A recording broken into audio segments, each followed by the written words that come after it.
Okay, very well. So, once again, good afternoon to all BAFA members, and good evening to my colleagues in Belgrade and also Munich. My name is Milorad Igиć, and today I will present my bachelor thesis named Modeling of Synchronous Reluctance Motor by means of reluctance network that was developed under the mentorship of Professor Bogdan Brkovиć. To start, we first need to look at the motivation behind utilizing and modeling SynRM. So SynRM uses only magnetic reluctance component to develop torque. No permanent magnets are needed. As we can see on the slide, China controls more than 85% of global rare earth production, creating supply chain risk and price instability for permanent magnet motors, which has already happened in the past. But SynRM is totally independent of this market. Then there is a need for fast and precise calculations. Classic analytical models are not sufficiently precise for motor design, and FEM it takes far too much time to compute. But there is an analytical reluctance network model that delivers precise results orders of magnitude faster. In this work, two different complexity models are realized based on the general reluctance network model and are referred to as simplified RN and improved RN. So in the simplified reluctance network, this model does not consider the nonlinearity of magnetic circuit.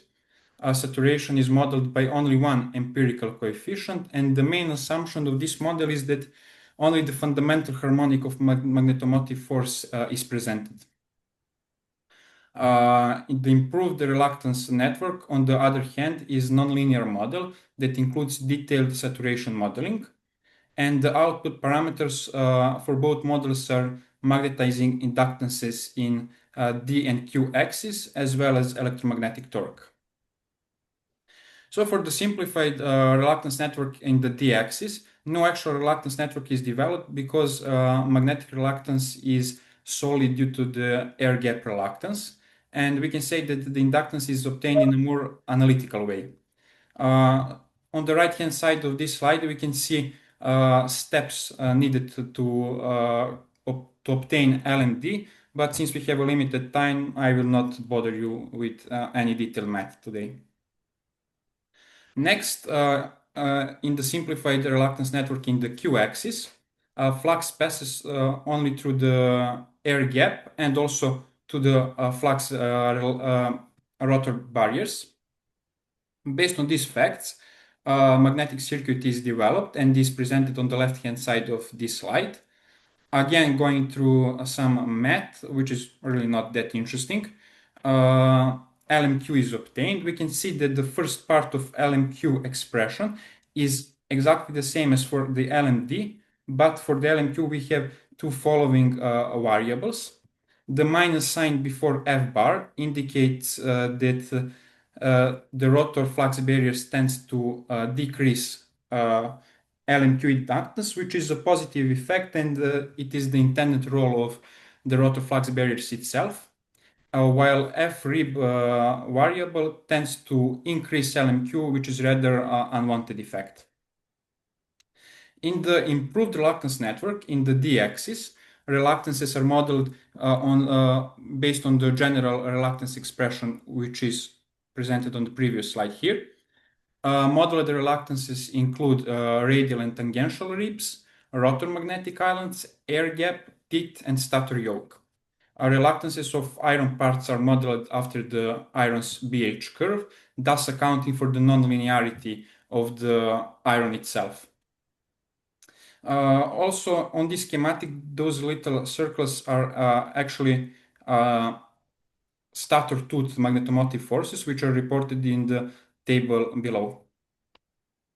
Okay, due to the symmetry, the entire calculation can be performed on only one half of the pole. In this particular case, we have 13 unknown fluxes.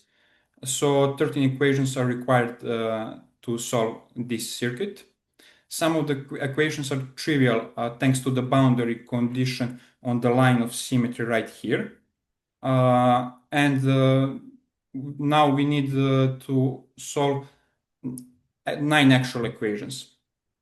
The system of equations is set up based on Kirchhoff's magnetic circuit laws. And again, after doing all the math and obtaining all of the fluxes, LMD inductance can be calculated using this very simple formula in the red box. For the improved reluctance network in the Q-axis, it is very similar to the D-axis.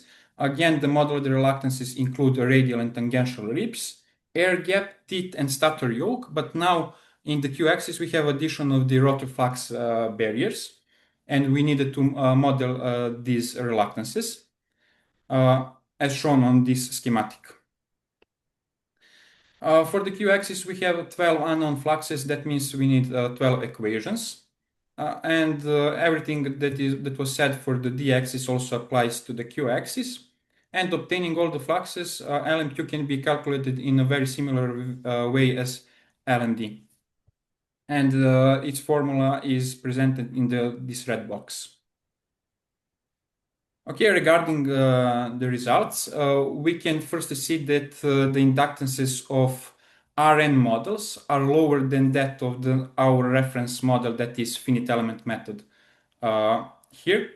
They are smaller due to the fact that Rn models calculate magnetizing inductances, and FEM models calculate synchronous reluctances, which are the sum of magnetizing and leakage inductance. But that is not the problem, because leakage inductances are assumed to be equal in both axes, and they cancel each out when calculating torque. And as we said, those inductances are not really the same, so we can't say just based on these raw numbers that simplified Rn in the d-axis is better than the improved Rn in the d-axis. It's actually other way around. Improved Rn is obviously a better. And why is it better? So firstly, we see that the difference between d-axis inductance in FEM and d-axis inductance in improved reluctance network is almost exactly the same as the difference between Q-axis inductance for the FEM and Q-axis inductance of improved reluctance network. And it's about 0.08 millihenries. And that is, I'd say, quite surprisingly to calculate, that is actually the leakage inductance, and it's surprisingly to calculate leakage inductance this easy, because to say the least, it is not easy to calculate this inductance at all. And the relevant parameter to determine the model precisions are obviously the torque. Both models show excellent results, with simplified reluctance network being 7% off and improved reluctance network being approximately only 1% off compared to FEM, which are extraordinary results. As we said about the execution time in the introduction, we can see in the last fourth column that simplified reluctance network executes almost immediately, and improved reluctance network executes after about 13 seconds, which is way faster than execution time of FEM, which is in this particular case 295 seconds. Next, we have graphical representation of results. On the x-axis, it's motor current in per unit, and on the y-axis, we have corresponding magnetizing inductances in millihenries. What is interesting to see here is that for the LMQ of the improved Rn in the top right corner, for the half of the nominal current, we see a strong nonlinearity, which is caused by unequal saturation of radial and tangential rips, which means that the developed model is quite detailed. The other two graphs, LMD of improved and LMQ of simplified RNs, they have expected change of inductances with respect to the current, which just additionally confirms that the developed models and results are correct.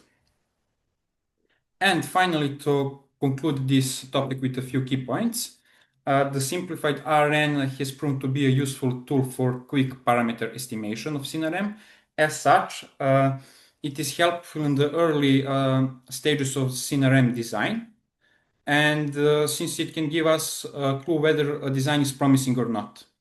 The improved reluctance network is more precise than the simplified RN, and at the same time considerably faster than FEM in terms of execution time.